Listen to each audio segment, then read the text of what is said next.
Lucas says, I don't have a proper system for tasks. I was checking Notion, Obsidian, Kanban, Paper, but after a while, it doesn't work for me and I'm getting messy again. The question that I would have for you is what are you trying to do?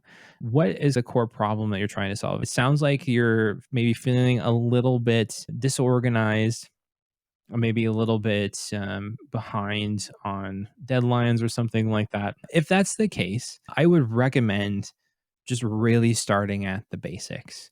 And the basics for me are capturing anything that you need to do, write it down or put it into a tool. I'd recommend Todoist is really simple to get started with. You don't even really need the paid plan to sign up with something like that.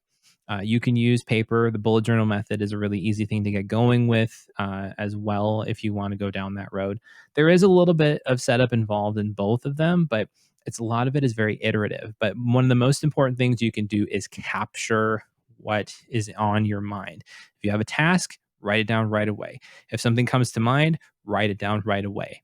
And then from there, you can start to organize that in a way that makes sense to you. Just start really plain. You can have a couple buckets for things to say, okay, if you're using Todoist, throw personal tasks in a personal thing. If you're in school, throw them in a personal or a school project. If you have a job and you have things that are coming at you from your work, put them in a work project. And then from there, just start coming back to that. Make that your source of truth for the work that you need to do.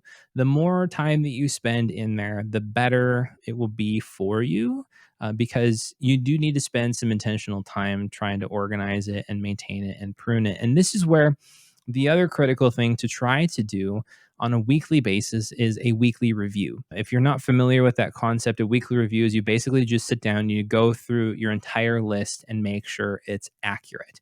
What does that mean?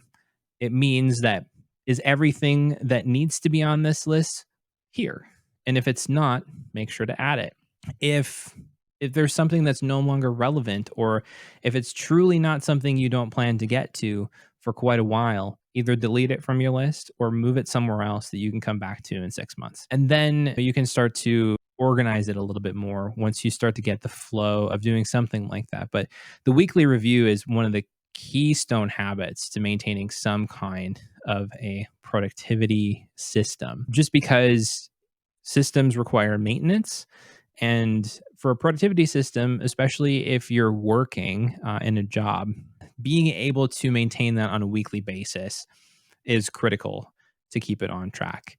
The bullet journal is a little bit less maintenance, especially if you have fewer individual things that you need to do.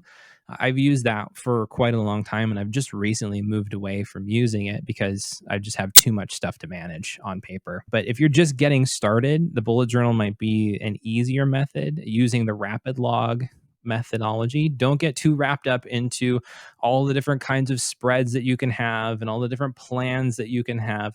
Use a monthly log and the rapid logging where you're just writing down tasks and to-dos and events and notes from each day. If you can do that on a consistent basis and just flip back through the pages and mark items, move around, cross things off, you'll be in a much better spot. And then on a monthly basis, when you create your new monthly spread, then you do a migration from all the old stuff. You can just leave the stuff that you're not going to do in the old month rapid logs and then move all the stuff into the new month log to do it. So I know I'm getting into the weeds on some of that here without having visuals, but that's probably the most beneficial thing that you can do is to just pick one tool. Doesn't matter what it is. I would recommend either the bullet journal or using a digital system like Todoist, and then just commit to using it. Capture everything that you can in there, and then use it. Just get in there, figure it out, get the feel for it. Don't worry about trying to create some kind of complex setup or system.